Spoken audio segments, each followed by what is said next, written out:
Will the chant be chip, chip, hooray later today? Marketplace Morning Report is supported by Bitwarden Password Manager, designed to offer secure password management at this summer's popular events and festivals from any seat, section, or sideline. Available at bitwarden.com.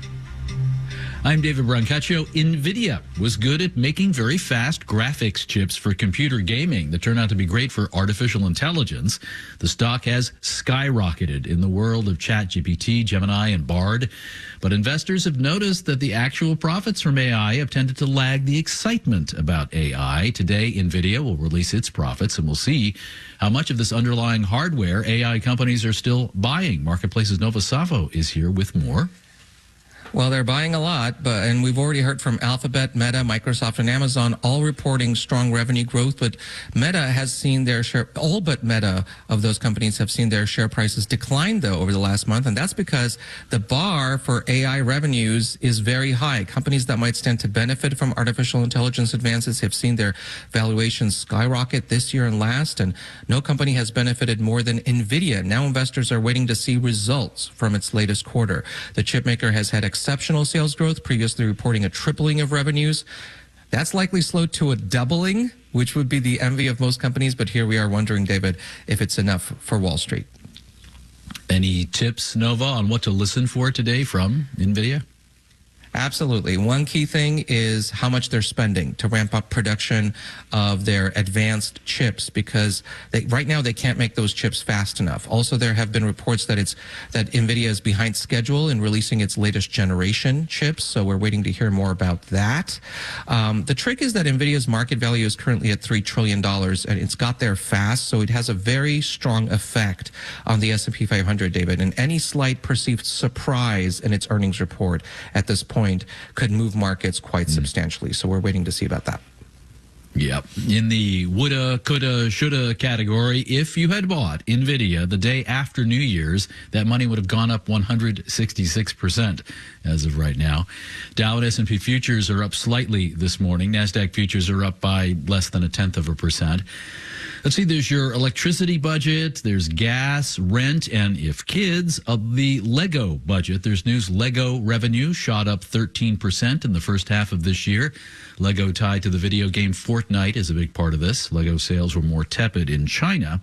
Lego of Denmark says it's making progress taking the virgin fossil fuel out of its stuff. A renewable resin tests well for the bricks, but it's expensive at a time old school plastic is especially cheap. National Football League owners have just voted to allow a list of investor groups, private equity, to buy up to 10% of any team. There's a consortium of 5 funds that includes big names like the Blackstone Group and Carlyle and other standalone firms. Private equity is already huge in the round ball kind of football, international soccer. Marketplace Morning Report is supported by The Economist, devoted to providing independent journalism that makes sense of the news shaping the world. More at economist.com or with The Economist app, newsletters, and podcasts.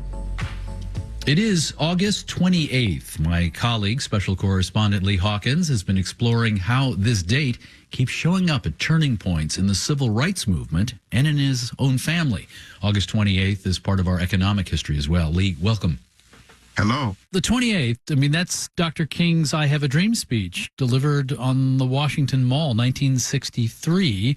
That speech did include economic issues. Well, yes, absolutely. And here's a line that some people have forgotten from the speech. 100 years later, the Negro lives on a lonely island of poverty in the midst of a vast ocean of material prosperity. King, as an orator, was contrasting the wealth and the economic growth experienced by the nation with the persistent poverty among Black Americans. Same day, August 28th, 1833, the Slavery Abolition Act, a landmark in ending slavery within the British Empire. But this, of course, shaped history in the U.S. Oh, very much so. I mean, the abolition disrupted economies reliant on enslaved labor, particularly in the Caribbean and the American South. And the transition to paid labor really led to labor shortages and financial losses for former slaveholders, but it also emboldened abolitionists on American soil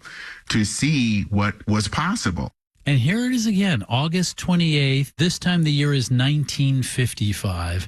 The murder of 14-year-old Emmett Till. This crime had a profound impact on the civil rights movement. Yes, I mean, a very painful day for America in general, not just Black America, but it was a catalyst for the civil rights movement because the brutality of his death led to his mother's decision for an open casket funeral. And that really hit the news wires and shocked the nation because people were able to see all over the nation and all over the world how brutal Jim Crow was. Not just that Jim Crow was segregation, but Jim Crow was rooted in racial violence and systemic injustice. And that outrage from Emmett Till's death really mobilized the efforts to challenge segregation laws and to push for broader civil rights reforms. Again, August 28th, 2008, Barack Obama accepts the Democratic nomination for president. August 28th, 2016, Colin Kaepernick's protest during the national anthem at an NFL game. But you, Lee, you have a personal connection to the date? Well, yeah, it's my birthday, first of all, but also, unfortunately, my great-great-grandfather was murdered on August 28, 1914, and it was a dispute over livestock and land in Alabama. He was a Black man who was murdered by a white man who was never held to justice for the crime. My family lost its land as a result of that racial violence, and that was something that played a role in separating families from their assets throughout Jim Crow. It just was a terrible day for my family in history, but once again, we're able to bring this date to light because it's a very tough day because we had the Emmett Till situation, but we also had the Dr. King speech and abolition, and there were positive things that happened on that day. So it's a very powerful day in general for Black Americans and in American history. And you have a forthcoming book, I Am Nobody's Slave, How Uncovering My Family's History Set Me Free, as well as the podcast, What Happened in Alabama. Special correspondent Lee Hawkins, thank you very much. Thanks so much, David. And I'm David Brancaccio. This is the Marketplace Morning Report. From APM, American Public Media.